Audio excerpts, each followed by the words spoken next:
Hello students, good morning. Today in this video lecture we continue our chapter number 11 wildfire, and today we studied these 2 points. First one is the effects of wildfire and second one is avoiding human made wildfires. Okay, in previous lecture what we studied?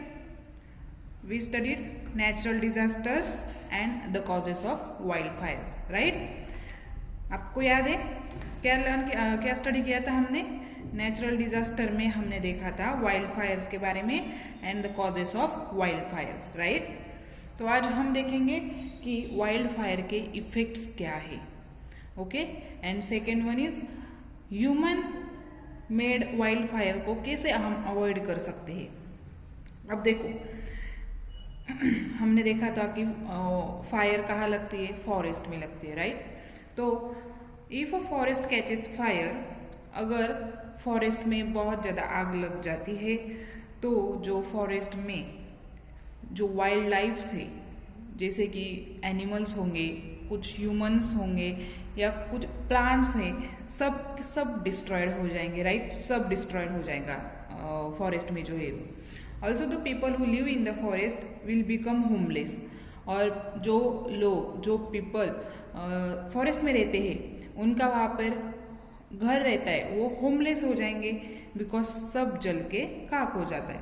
And they will have nothing to eat, और उनको खाने के लिए भी कुछ भी नहीं बचता है, बिकॉज प्लांट्स भी सब जल जाएंगे। This is a great loss, right? Okay, ये था पीपल के बारे में। उनको जो वाइल्ड लाइफ रहती है उनको क्या मिलता नहीं है फायर लगने के बाद। अब हमें ये देखना है कि जब फायर होती है, फॉरेस्ट में फायर लगती है, तो नेचर में भी क्या क्या इफेक्ट आता है। देखो, the smoke that comes out of the fire will cause air pollution. आपको मालूम है आग से धुआं निकलता है और उसकी वजह से क्या होता है? फिर एयर पोल्यूशन होता है, right? This results in a breathing problems for the people who live near by. जो लोग फॉरेस्ट के आजू बाजू में आसपास में रहते हैं वो उनको ब्रीदिंग में प्रॉब्लम हो जाती है। क्या होती है? ब्रीदिंग में प्रॉब्लम होती है। ये था सब डिसएडवांटेजेस ऑफ फायर। लेकिन कभी कभी देखो, fires are not always bad. The fires that break out in nature have some good effects too. जो फायर रहती है वो हमेशा बैड ही नहीं रहती, वो कभी कभी हमारे लिए अच्छी भी रहती है। अब आप सोच रहे होंगे कि अच्छी कैसे होंगी? वो नेचर में गुड इफेक्ट्स भी डालती है। कैसे? In the forest area with less rainfall the leaves shed from the trees pile up on the ground. Forest area में जहाँ जहाँ पे कम रेनफॉल होता है वहाँ पर रेनफॉल होने के लिए उसकी हेल्प भी होती है। लेकिन कैसे? देखो, जो ड्राइड लीव्स या ब्रांचेस रहते हैं, ओके, वो फायर की वजह से बर्न हो जाती है, राइट? जो लीव्स एंड ब्रांचेस होती है जो बहुत ज़्यादा ड्राई हो गई है वो फायर की वजह से जल जाती है, एंड वो जलने के बाद उसका क्या बनता है? ऐश बन जाता है, राइट? ऐश बनने से ये जो ऐश है वो सॉइल में मिक्स हो जाती है, एंड ऐश में बहुत ज़्यादा न्यूट्रिएंट्स रहता है। क्या रहता है? न्यूट्रिएंट्स रहता है।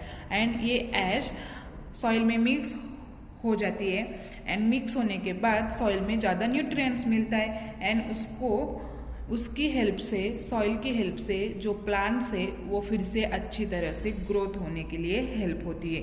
एंड फिर अगले साल की रेन सीजन तक वो प्लांट्स अच्छे से ग्रो हो जाती है, एंड उसकी वजह से वहाँ पे ज़्यादा से ज़्यादा रेनफॉल हो सकती है। तो इसलिए वो कभी कभी हमें यूजफुल भी रहता है। Uncontrolled wild fires can spread and cause a lot of damage, so we control wild fires in many ways. अब देखो, आप सोच रहे होंगे कि फॉरेस्ट में आग लगती है तो फिर वो बंद कैसे, उसको बुझाते कैसे? इसके लिए बहुत सारे वेज है, बहुत सारे आइडियाज है। क्या क्या है? जहाँ पे कम फायर लगती है वहाँ पे हम पानी से उसको बुझा सकते हैं। वी यूज वाटर, बट कई जगह पर ये पॉसिबल नहीं है, बिकॉज बहुत ज़्यादा आग लगती है। तो हम वहाँ पे क्या यूज करते हैं? हेलीकॉप्टर्स यूज करते हैं। क्या यूज करते हैं? हेलीकॉप्टर्स। फिर आप सोच रहे हैं हेलीकॉप्टर से क्या होता है? हेलीकॉप्टर से जिस जगह पर आग लगी है उस जगह पे कार्बन डाइऑक्साइड स्प्रे करते हैं। क्या करते हैं? कार्बन डाइऑक्साइड स्प्रे करते हैं। इसकी वजह से फायर कंट्रोल में आ जाती है। When a wildfire breaks out in a forest or a grassland close to where we live, we have to vacate our houses. अगर कोई फॉरेस्ट के आजू बाजू में रहता है, आसपास में रहता है और बहुत ज़्यादा फायर लगी है फॉरेस्ट में, तो वहाँ पर उन लोगों को दूसरी जगह पर जहाँ पे सेफ प्लेस है वहाँ पे उनको मूव करते हैं और उनको वहाँ पे सेटल करते हैं जब तक वो आग अच्छी तरह से पूरी तरह से बुझ नहीं जाती है तब तक। ओके, तो ये थे इफेक्ट्स ऑफ वाइल्ड फायर। अब लास्ट टॉपिक क्या रहे बचा है हमारा, avoiding human made wild Fyers. जो नेचुरल फायर लगती है वो तो ठीक है, वो नेचुरल है, लेकिन हमारे हाथ में अगर कुछ है तो हम उसको कंट्रोल करना चाहिए। अगर हमारे हाथ से मैन मेड अगर फायर होती है, ह्यूमन मेड फायर अगर लगती है तो हमें उसे अवॉइड करना चाहिए। तो कैसे करना चाहिए? About 9 out of 10 wildfires break out due to human activities। देखो 10 में से 9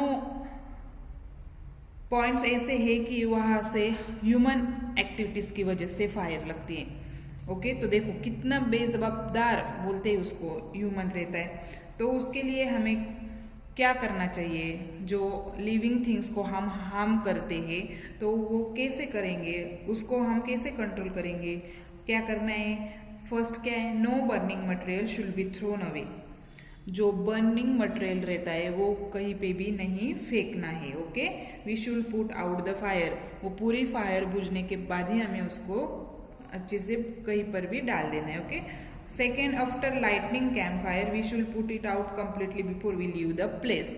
जो हम कैंप में जाते हैं, मैंने पिछले वीडियो में भी बताया था, जब हम कैंप में जाते हैं तो वहाँ पे हम कैंप फायर करते, तो हमें अगर उस प्लेस को छोड़ना है तो पूरी तरह से उस कैंप फायर को हमें बुझाना है, फिर हमें उस जगह को छोड़ना है।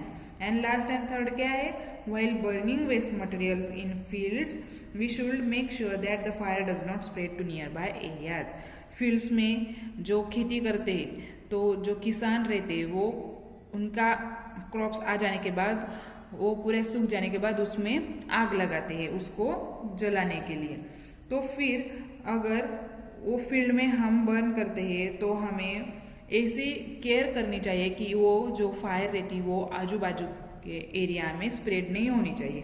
हमें वो पूरी अच्छी तरह से उसका वहाँ पर ही खड़ा रह के उसका ध्यान रखना है। ओके, तो ये थे avoiding human made wild fire. Okay, 3 ही पॉइंट्स थे और मैंने बताया तो आपको उसके बारे में केयर करनी है। तो ये जो चैप्टर है हमारा खत्म हो गया। In next lecture we start our new chapter number 12, cyclones and floods. Okay, bye.